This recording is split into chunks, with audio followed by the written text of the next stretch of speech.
Welcome to the New Heights Show on Education. I'm Pamela Clark, founder and director of the New Heights Educational Group, and I'm here with David Smith, the founder of Silicon Valley High School, who has helped us get these podcasts produced and delivered to you. Yes, Pamela, when we saw the great things that you and your army of volunteers were achieving at New Heights, we wanted to get involved. We're happy to work with you to leverage the internet and make quality education accessible and affordable to everyone, everywhere. Thank you, David. We appreciate Silicon Valley High School helping us to get these podcasts out to the hundreds of thousands of listeners from all over the world. So I hope you enjoy the show. Hello, welcome to the New Heights Show on Education. This is Pamela Clark. I'm the founder and director of the New Heights Educational Group and director of this show. Today I'm with Margaret Spangler. Margaret is actually one of the originals to the organization and is a co-founder of the organization. Well, see, our son is a Lance Corporal in the Marine Corps, and our roller coaster of a ride began in the middle of August because he called us out of the blue and said, hey, I'm being deployed probably in the next day or so, and we're being sent to Haiti, because this was shortly after that massive earthquake. And we're like, okay, well, thank God it's not Afghanistan, because around that same time frame was when they had just did that foobar of a mission.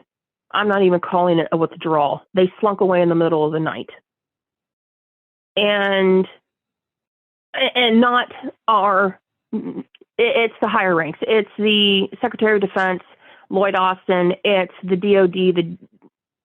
It's General Mark Milley, Blinken. I mean, these guys should not still be holding their jobs.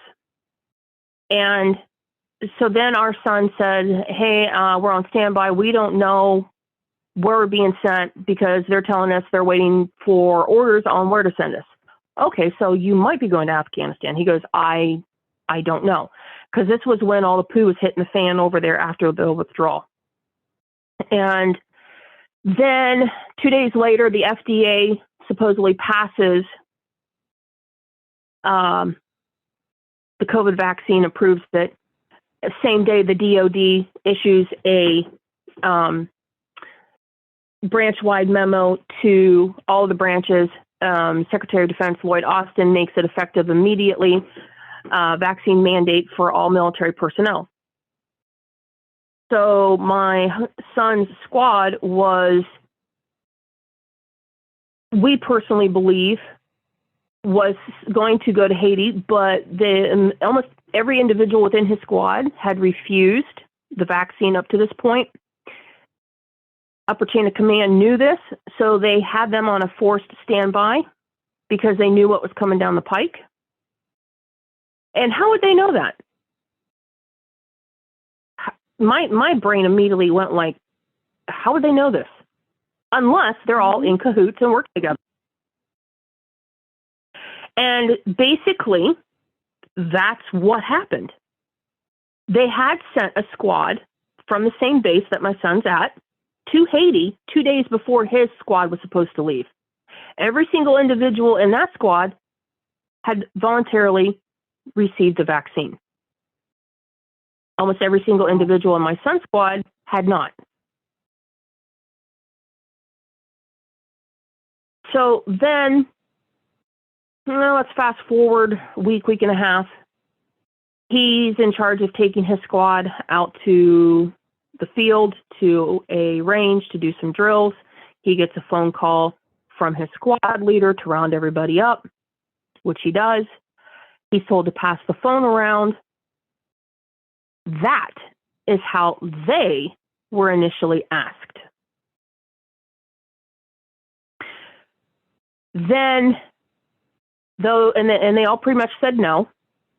The phone goes back to my son. Squad leader asks my son again. He goes, no. He goes, are you sure about this? And my son's like, no, I don't want it.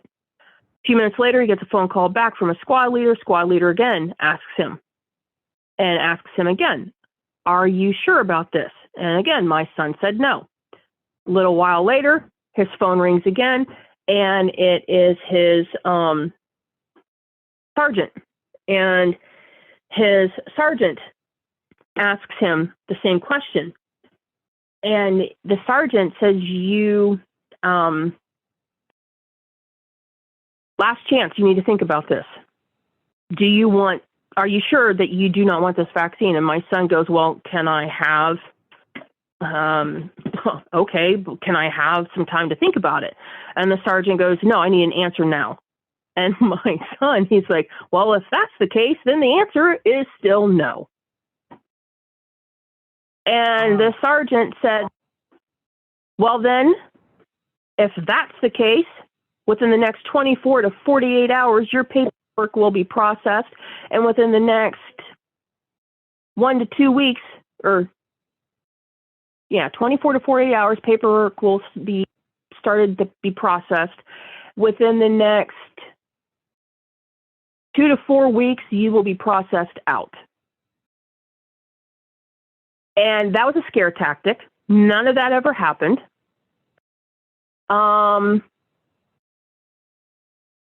What did he do next? We were in constant communication at that point. He was updating us. He asked us.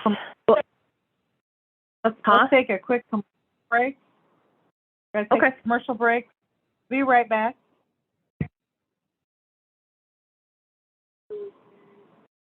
Join the New Heights Show on support or donate to our organization. Please visit www.newheightseducation.org. While you're there, check out our online store at new-heights-educational-group.myshopify.com.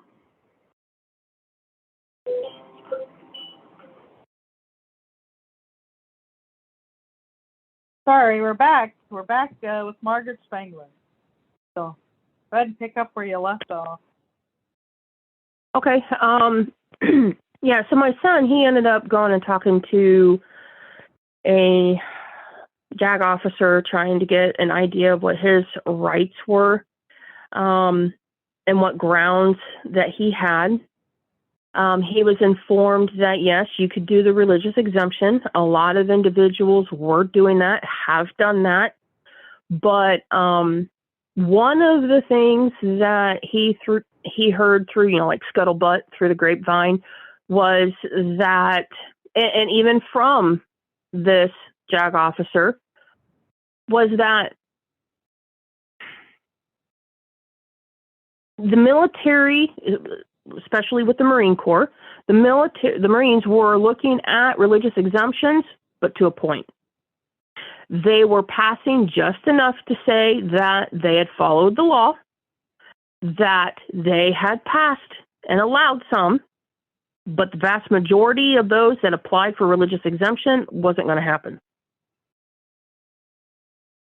And their argument was, well, you joined the military, you took all these vaccines when you went and processed through boot camp. What's the difference between them and this? There is none. So that's their argument. And and then they're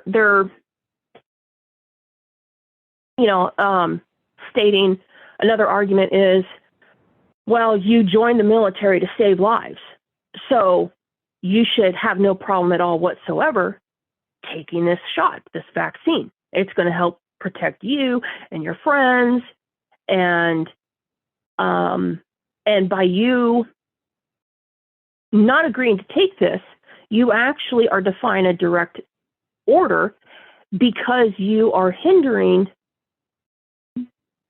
military readiness. Because of you not being able to take this shot and you're refusing to take this shot, we aren't going to allow you to travel anywhere for any kind of training. We're not going to allow you to deploy anywhere because you're refusing to take this vaccine. So that's going to hinder military readiness.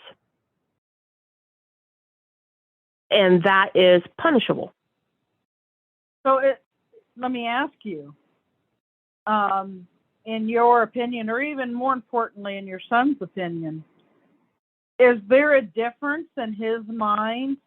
And I know I know you're close, so that's why I'm asking. But is there a difference in his mind between this so-called vaccine and the shots that he took when he entered the Marine Corps? Is there a difference? And what is it? Yes. And he called me one time when all of this was hitting the fan, and he late one night, and you could tell he was wrestling with it, and he goes, "Mom, am I doing the right thing?" And I told him, I said, "Your father and I told you, this is your life. You're an adult. Whatever decision you make, we will back you, whatever that decision is." And he goes, "Okay, if you were in my shoes, what would you do? Am I doing the right thing?" And I'm like, "Okay, here are some questions. If you decide to follow through with this and you don't take the vaccine, are you going to lose all your benefits? Meaning your VA benefits, access to your GI Bill." And he goes, "As of right now, they're talking about other than honorable discharges and even a general discharge. And if we are processed out under those, we will lose all of our benefits, even the GI Bill." I'm like, "Okay, so you won't have anything?" And he goes, "Yes." And I said, "That's a lot." And I said, so we talked about that. And then I asked him, "All right, so you pretty much have answered your own question. So you're going to stick to your guns. You're going to stick to this, but why?" And he goes, "Well, because it's illegal. It's morally and ethically wrong." And I'm like, "Okay, why is it morally and ethically wrong?" So we had that conversation. And I said, so we were coming up with a strategy plan. I said, because you are going to be asked. You're going to be sat down, and you have to have logic. You have to have a solid argument. So what is that going to be? So he ended up getting back with me, and he goes, "I've narrowed it down to 3 talking points." And he actually presented this to his lieutenant. They had a new lieutenant that had been assigned to their squad like 2.5 months before all this poo hit the fan. And his lieutenant ended up reaching out to him because he knew Kyler, my son, is very, let me phrase this. He has some position of leadership. He does his job well. He knows what he's doing. He's respectful. He's courteous, and he gets the job done. And he's well liked. And within his squad, it's basically within the unit that he's in, he's one of the top few that is still continuing to stand and present a solid argument. So this lieutenant reached out to him to sit down, called him in his office to sit down and talk to him. The reason my son was given, was because this lieutenant's new. He wants to get to know his men. He wouldn't be a good officer if he didn't take the time to understand his men and try and work with them. And I kind of chuckled and I said, that, or he's trying to understand you to figure you out to get to you. Right. It's a double-edged sword. I can see where he's coming from, and he goes, correct. And so what did you do? And he says, so, we chit-chat, small talked, and I stuck to my 3 arguments. One was that this really is not a vaccine. It cannot be labeled and thus called a vaccine because it has not followed the stringent protocol that has already been established by the CDC themselves for what a vaccine needs to go through in order to be called a vaccine. And it hasn't had the testing. Hello, listeners. If you're enjoying the New Heights show on education and want to support or donate to our organization, please visit www.newheightseducation.org. And while you're there, check out our online store at new-heights-educational-group.myshopify.com.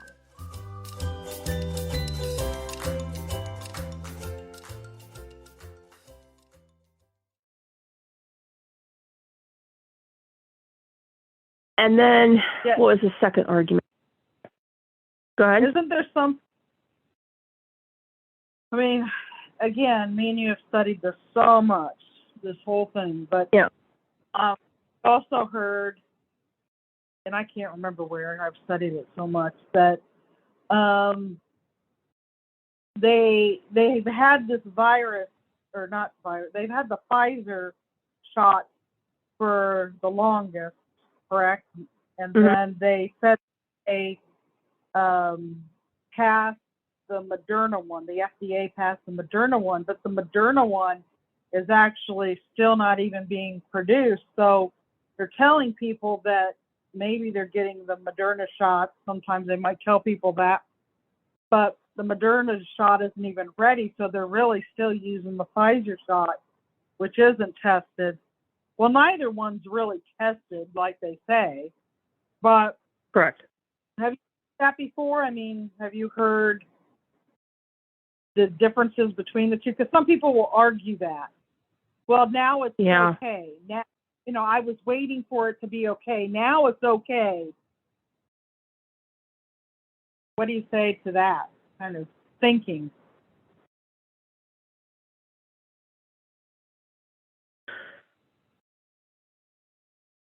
It took, let's take the polio vaccine.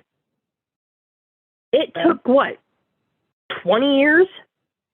20-some years for them to actually get a polio vaccine? Because they had to take the time to find one that was safely effective, that was scientifically effective, and tested. They have not done that in regards to this. Then, and me personally, I also really firmly believe that is why they are changing the very definition of what the word vaccine means. Okay, a zebra is still a zebra if they have black stripes and white stripes, versus a zebra that has white stripes and black stripes. A zebra is still a zebra. So it doesn't matter if you change the wording, if you change things around, if you take out the white stripes and, now you have a black horse. It's something completely different. But no, it's still a zebra. No, it's not. It's something completely different. So even though you are rearranging the wording and trying to control the narrative and trying to control the information that's coming out to fit your agenda, to fit your narrative, doesn't change it. So, that's kind of more proof to what we've been saying too, isn't it? I mean, and what the public school families are dealing with the critical race there. I mean, it's like the agenda on many different levels, other than just even the shot. Yes. And one of the other arguments that my son gave when he sat down and had this conversation with his lieutenant was, he said, all right, sir, this is, because I can't remember what the second one was, but the third one was, he goes, let's look at, I want to do a little exercise, if it's okay with you, sir. And the officer was like, sure, that's fine. And Kyra's like, okay, let's look at the two, because we all receive vaccinations when we're processed into boot camp and periodically throughout our service. So I wanted to narrow it down, and I wanted to keep it to the two top vaccines that the Marine Corps issues. typhoid, and my brain just went blank and I can't think of the second one. And the officer was like, okay. And my son's like, all right, so let's bring up the CDC's own official website. And he did that on his phone. And he goes, okay, so let's type on this link. This will actually take us to where we can look up vaccines. He goes, so let's type in typhoid. And he did that. And it brought up right there on his phone the list of ingredients and everything that you needed to know about the typhoid vaccine. And my son's like, okay, now let's do the other one. And they did the other one. And then he looked at the lieutenant and he goes, okay, so let's apply this same process to the COVID vaccines. There's 3 of them, sir. Take your pick. Which one do you want to go with? There's J&J, there's Moderna, there's Pfizer. Which one do you want? So the officer picked one and he typed it in. Click, nothing. Nothing came up. Not even a list of ingredients. And Kyler, my son's looking at the screen on his phone, turns and looks at his lieutenant and goes, maybe that was a mistake. Let's try another one. Types in Moderna, let's say. Same thing. He goes, 2 out of 2. Let's try the third one. So he does the other one. Same thing. And he turns and he looks at his lieutenant and he goes, why is that, sir? You want me to take something that's not even listed on the CDC's own website that they say is safe? I don't think so. Wow. And the officer had no answer. He couldn't explain it. Well, because nobody can. No. Not even the people behind it, because that would give it away. Yep. Nobody can explain it. If anybody in power that's doing this explains it, they'd show their entire hand. Yes. Now, let's, okay. So for any of you out there who are listening, I served in the military. I'm a Navy vet. I love my country. My entire family, I have so many branches that go back to before this country was even formed, when it was still back to Plymouth. I have ancestors that have fought in every skirmish, every war, you name it, throughout our entire history. I am descended from knights and soldiers. I mean, it's in my DNA and my blood. And I was brought up and I was raised to be a patriotic American and believe in what our country was founded upon, the godly principles. Right. And there's nothing wrong with that. Right. But I do not trust government because power corrupts if you're not careful. Let's take, for those of you who may be listening who think that I have an axe to grind with our government and our military. No, I have no axe to grind with our military. I love our military. I support our military. It's individuals like Secretary of Defense Lloyd Austin, General Milley, President Joe Biden, and those who are behind the scenes pulling the strings, that are the puppet masters. And I am not going in a conspiracy theory. I am not bashing the military. Let's take this logically, okay? Why would, you have to self-distance. You have to take the vaccine to protect yourselves and your fellow service members. You can't be deployed anywhere because you don't have the vaccine. We can't even send you anywhere stateside to receive any further training because you're refusing to take the vaccine. These are all things that were told to my son. Okay? Now, what is this now? October, so September, so it would have been like the tail end of September, I think. Yes, it would have been around the tail end of September. We end up getting a phone call from our son, and it had been like maybe a week or so since we had heard from him, and it was on a typical weekend night, and we're like, hey, how's it going? What's going on? And he goes, well, I just wanted to let you know. It was a Sunday night, and he goes, I just wanted to let you know where I'm at. And I'm like, aren't you at your base? And he goes, no. I'm like, okay, where are you at? He goes, I'm at Fort Pickett. And he started to explain to me what Fort Pickett was, and I'm like, I know what Fort Pickett is. I'm like, why are you at Fort Pickett? It is an Army National Guard base down in Virginia.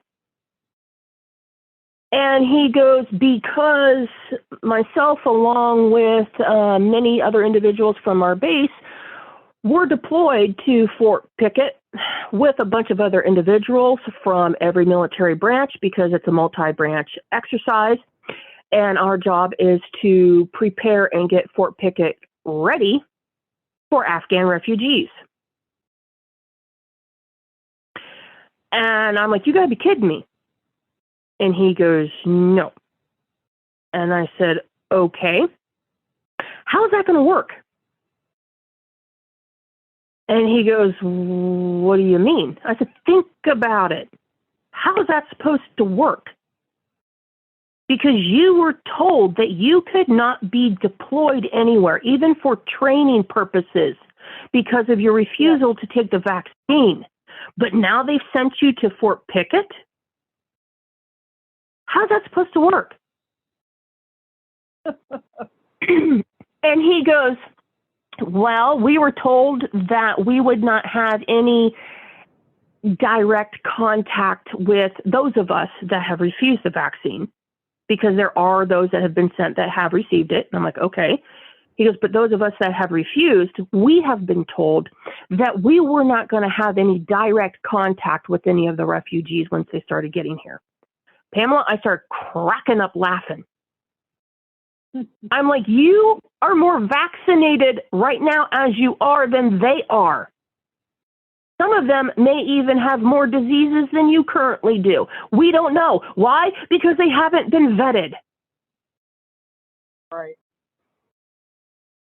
And I said, and I find it very interesting that the rules of engagement, how quickly they go flying out the window when it doesn't meet their agenda, or when they're in desperate need and short-staffed because they're so low on manpower. And they're losing more and more people left and right because of their refusal to take the vaccine. I said, this makes no sense. And I asked him, I said, do you? It does. Yeah. And if you're trying to get rid of the United States. Exactly. I mean, and then if you take broad picture, look at everything that has happened since the middle of August, when Secretary of Defense Lloyd Austin, along with Joe Biden, passed this mandate. Look at everything that has occurred. We now have hundreds and hundreds and hundreds of Navy SEALs who are suing the military and the government because they are no longer deployable. It is already affecting military readiness. I read an article yesterday, which I posted on Facebook. There's a lieutenant officer in the Air Force. She is a doctor. She's actually written a letter in protest against the mandate, stating that the pilots, the Air Force pilots that have taken this vaccine, she said you are going to start seeing an increase in the possibility of them suffering the myocardial and all those, and there's another word for it, the different heart issues, heart inflammation that you can get from the vaccines. And because go ahead. One of our peers had COVID, and he never really got started with us because he got COVID. It was last December, and he was a young man, a young, I'm guessing he was about 25, and he ended up with permanent heart damage from COVID. Yes. And so when you take individuals who are volunteering or being forced to take a vaccine that can cause these heart issues, and a lot of these heart issues are occurring in more men than women and young men in their 20s. That is the main age group for a lot of individuals that are in the military. This podcast is brought to you by Silicon Valley High School, the world's fastest growing, video-based, self-paced, teacher-supported, fully accredited online school that's recommended by more than 96% of students. Take individual courses at just $95 each, or earn your high school diploma at any age. Check us out at svhs.co. Yeah. And there are more men than women still in the military. And these Air Force pilots, they put their bodies through such rigorous training and, G-forces and the speed at which they travel, the rolls, the flips, the maneuvers that they do. It's hard enough on the human body. So and they have to be in such tip-top physical shape, let alone mental, because of their job and what they do. Well, now you're jeopardizing that by this vaccine, and this Air Force doctor is stating you're going to start seeing an increase of Air Force pilots that have received this going into cardiac arrest and having heart issues in flight and crashing. And she gives all the science behind it. And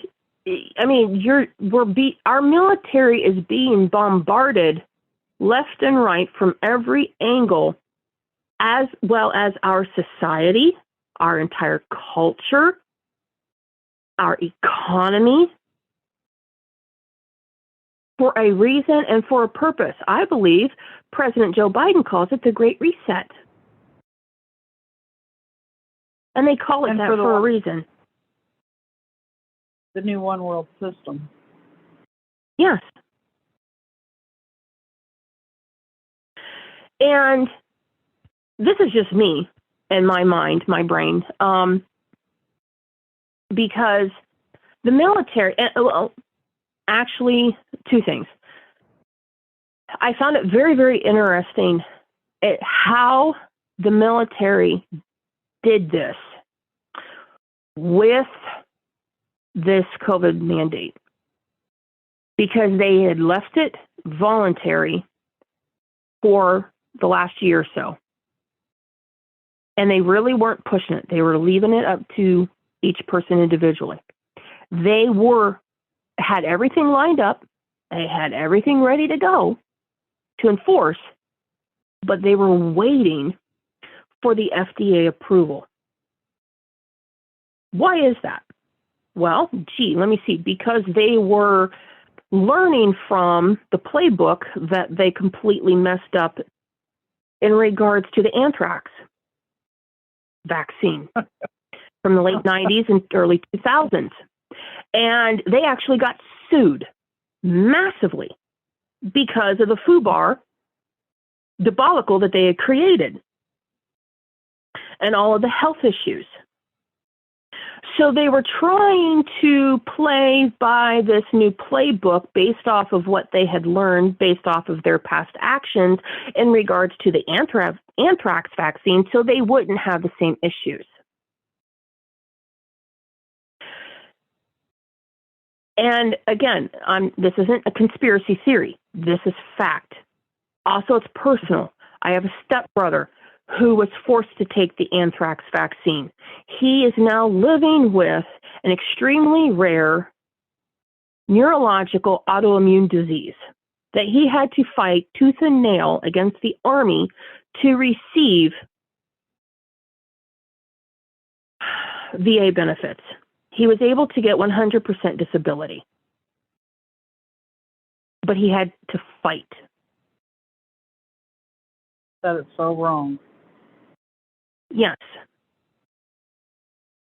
Also, one of the things that my son and I have discussed, and this should make anyone think and cringe and be concerned, because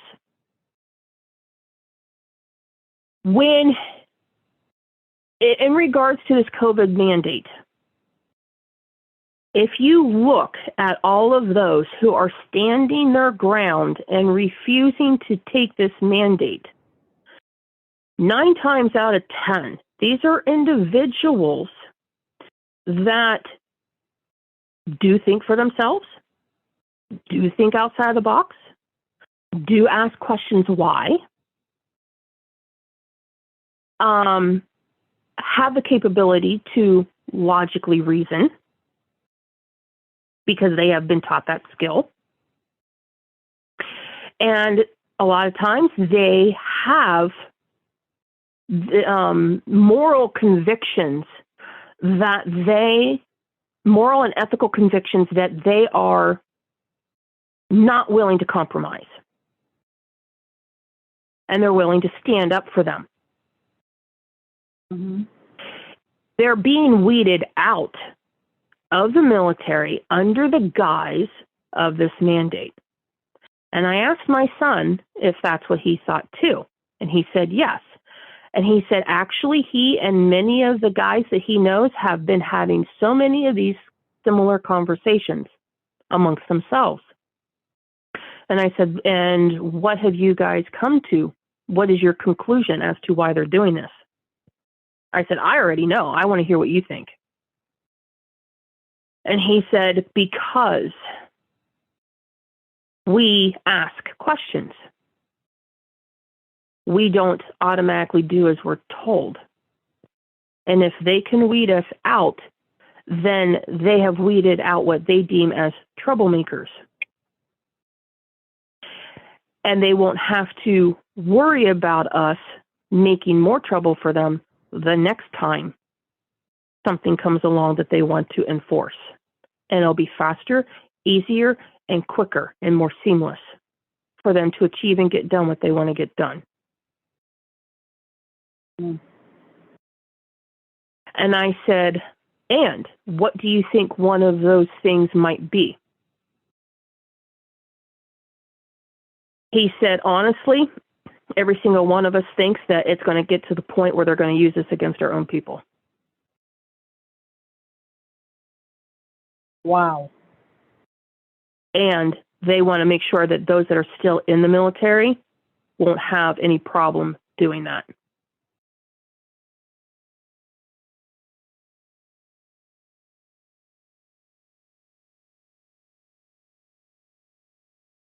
Crazy. Yes. So, and that's where I was going to. I just wanted to hear it from him. yeah. Our military shouldn't be treated like this either. No. I mean, no. And see, my son, he is, I mean, you've known him his entire life. He has wanted nothing more. All he has ever wanted was to be a Marine. I knew from the moment he was born that he was going to go into the military. And I knew it was either going to be the Marine Corps or the Navy. And then eventually I'm like, yeah, it's just going to be the Marines. That's it. There's nothing else. And then one of the things that he has always wanted to do is he has always had, it's more than a fascination. He has always had such a high regard and respect for those individuals within the military that go above and beyond. I'm talking about those who serve in the different spec op branches. And ever since he joined the Marine Corps, one of the things that he has been working towards and trying towards is to get into MARSOC. That's all he ever wanted. And earlier this year, he actually started that process. And over the summer, he filled out the application.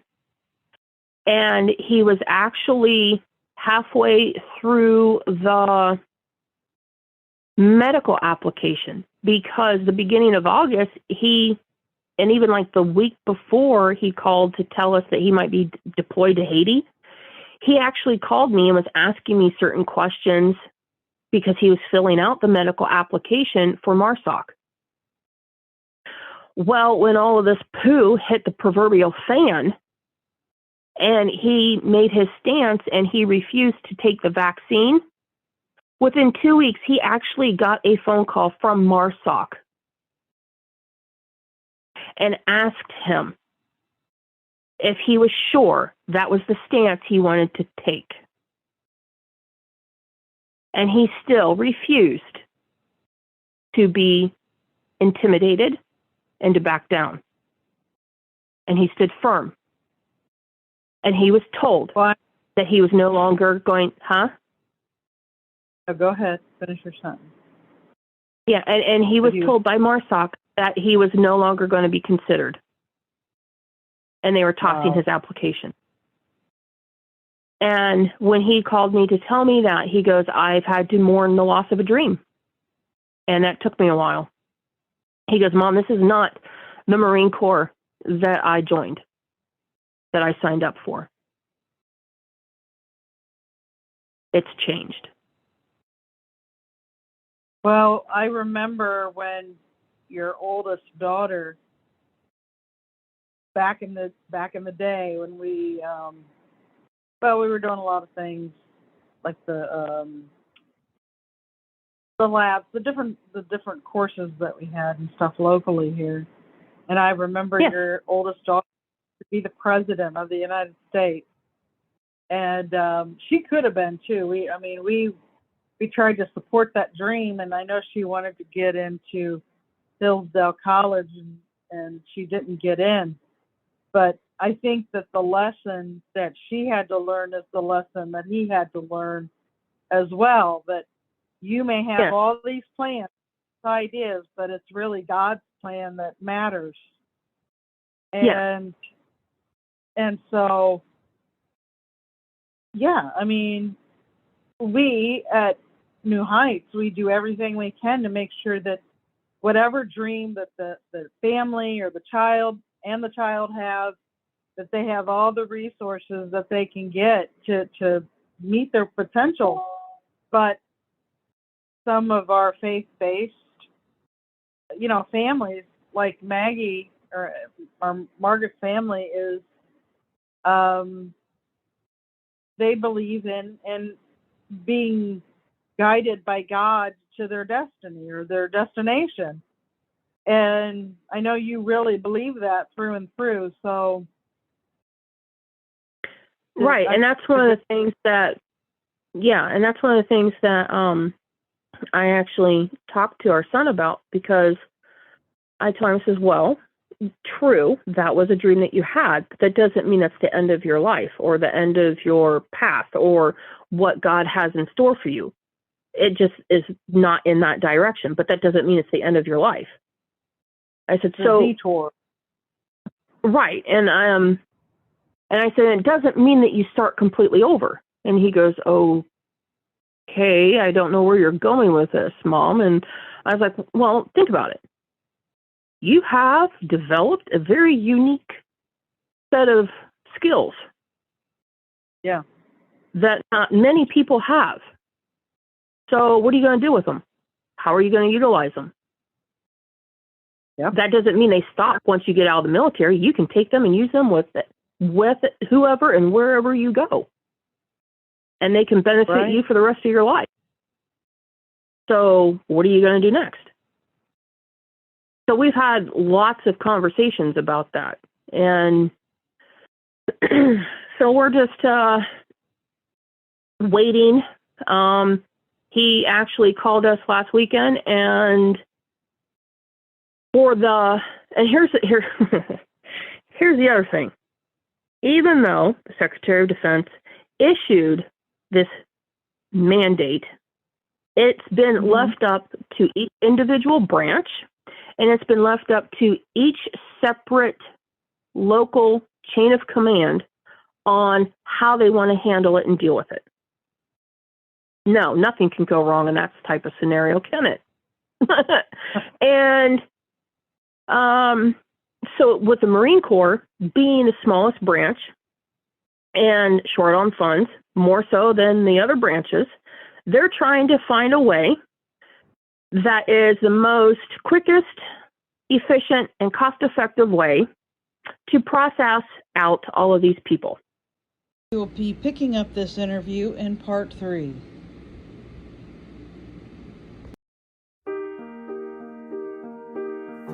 We hope you enjoyed today's show. Don't forget to rate us and follow us on your podcast player. Check out our show page, radio.newheightseducation.org, for monthly announcements and other happenings.